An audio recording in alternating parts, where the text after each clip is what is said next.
Hello again, everyone. I'm here with the final color in the granulating collection for Schmincke's watercolors.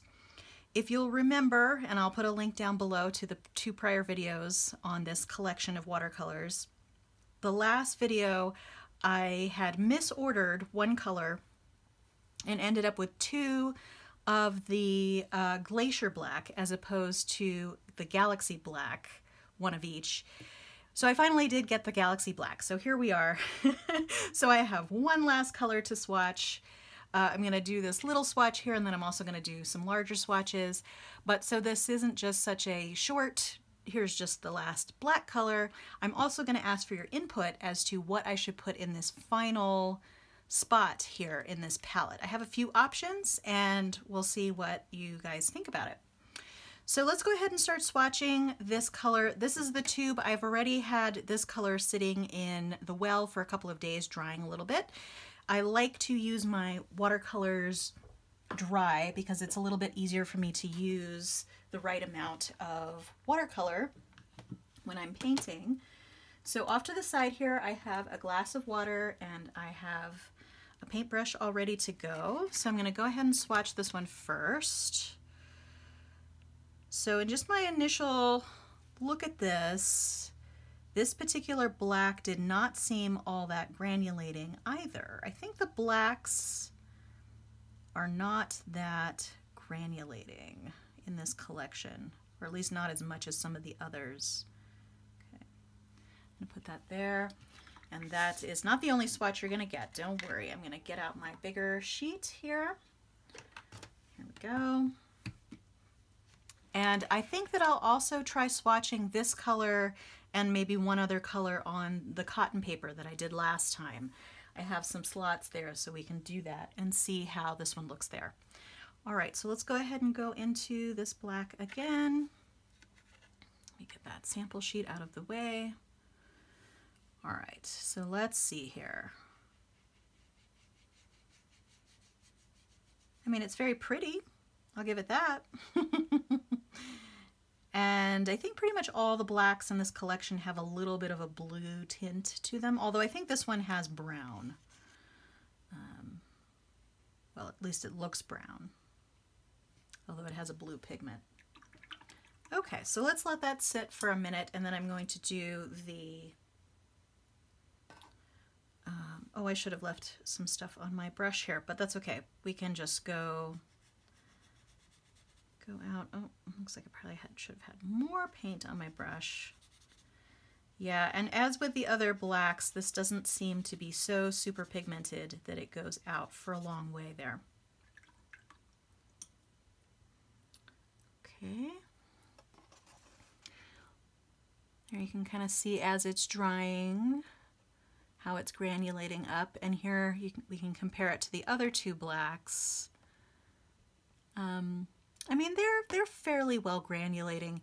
I've said this in the comments to one of the prior videos that we're dealing with Schmincke watercolors, so they're already slightly less granulating than a lot of other brands to begin with, and they're working off of their most granulating, which is all relative.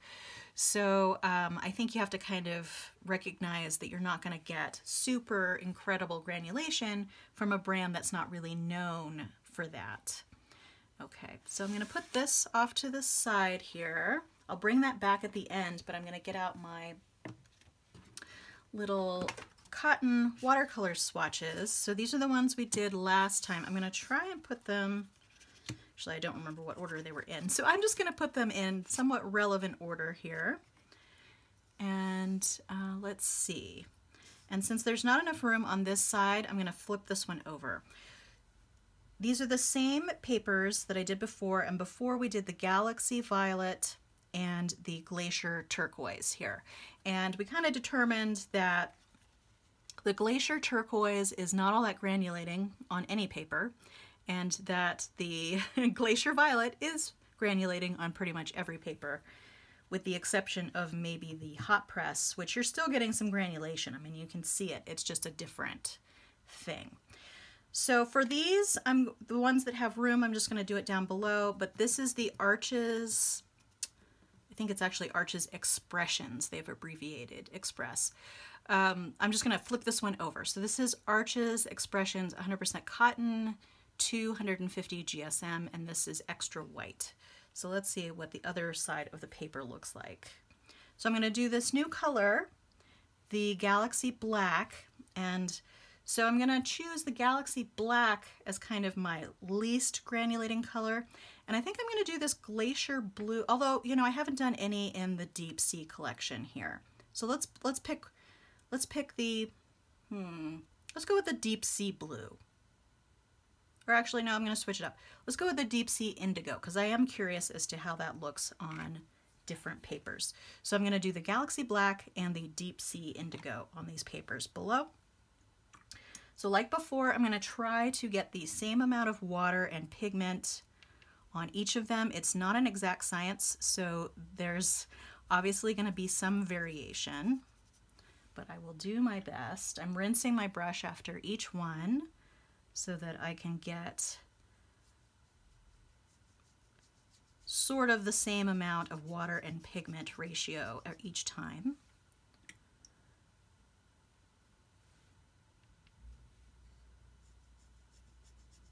And that I actually need a little bit more, I think. Let's go there.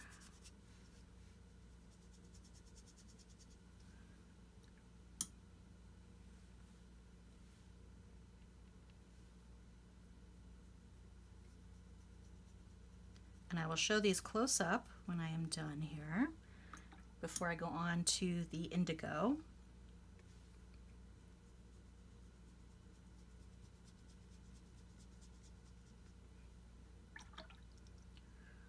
All right, so here we have Fabriano Artistico, 100% cotton, 200 GSM. So this is probably the thinnest paper of all of these.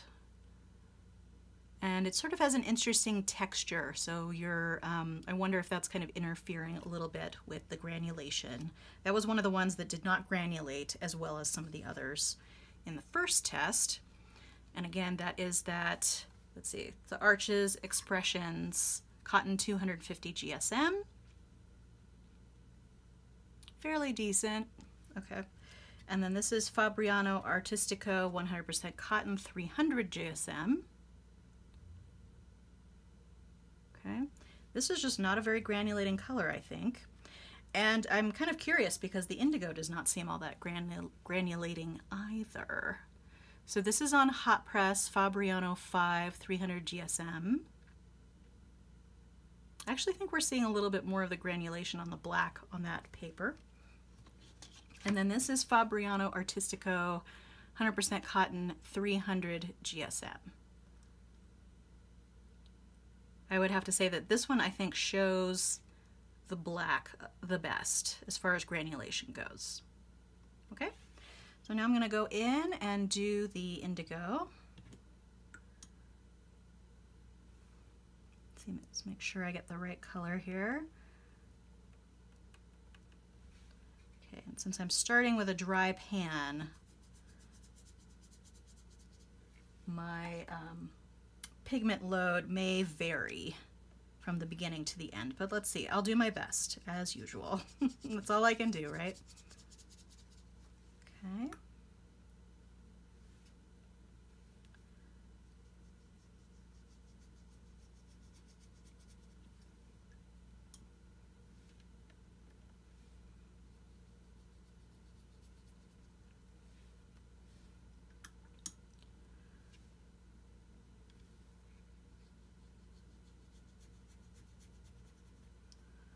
All right, and one of the advantages of living in Colorado is by the time you finish the whole series here, the first one is dry. So let's go ahead and take a look.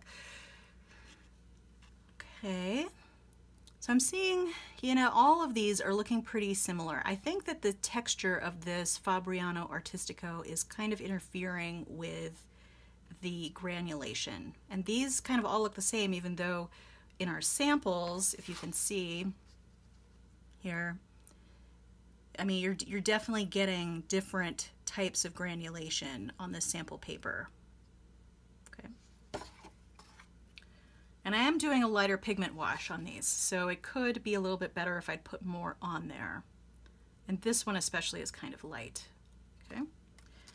And then, let's see there for that one.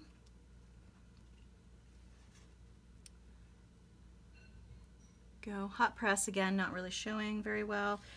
And again, I think the overall winner is really this Fabriano Artistico 300 GSM, 100% cotton, extra white. I think we're really seeing the most granulation of all the different colors on there. Although this one definitely did well with the violet. This, it's also Fabriano Artistico, but it's a natural white. So makes sense, it's kind of the same paper. All right, so I'm gonna put these aside, and they're pretty much all dry. And then I am going to show you the choices that I have for potentially putting in that last slot. And then I'm also going to do some swatches here on the bottom of this page, see what we think. So I was thinking, well, we could go with super granulating and kind of complement what we have here. Like, I don't really have any yellows in this palette. I don't really have any reds either, but I do have the pink, which could operate as a red. But I have no yellows. I have browns, but nothing brighter. So I had a couple of choices, well, three really. One is the Monte Amiata Natural Sienna, which is a new color that I purchased. I'm gonna go ahead and swatch that and we'll see what we think. This one is granulating.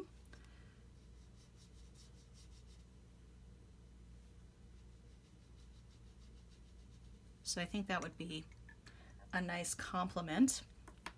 And then I have this, which I don't have the tube of. This is Schmincke Yellow Orange.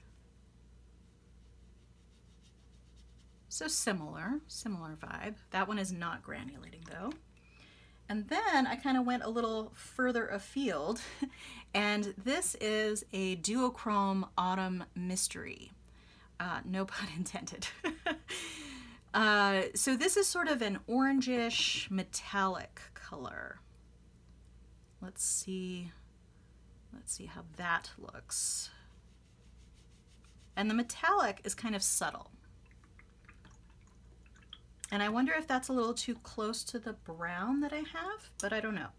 And then I kind of went in a completely different direction. I thought, well, let's kind of complement the existing colors. And this is a Prussian green from Daniel Smith,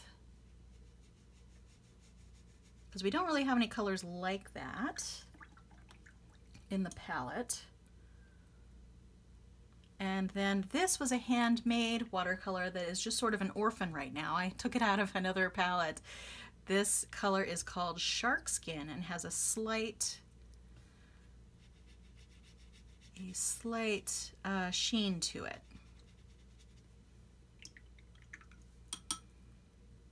So let's see. I'm gonna look at the colors that we have. I definitely think that pretty much all of these colors are not represented in the colors that I already have in here. So if I want to use this palette sort of as a standalone palette, I think probably the most useful colors would be one of these yellows.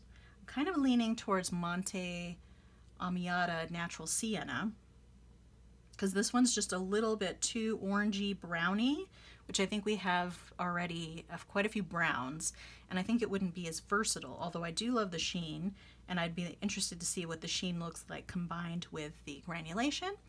I do think and it doesn't seem like there's a lot of granulation. I wonder if it's actually not granulating. Let's see, does it say? I probably have to look it up on the website because it does not say on the tube. I thought it was, and maybe it's just not coming out very well on this paper either. That would be a great addition, right? So for now, I'm going to go ahead and put that particular one in here, the Monte Amiata Natural Sienna. And I'm going to leave it there, but I'm also looking for input. If you think, which one of these colors would you prefer to see in this palette? If you have a different color that I'm not putting in here that you think would go well, please let me know. All right, and we'll see. So that's it for today.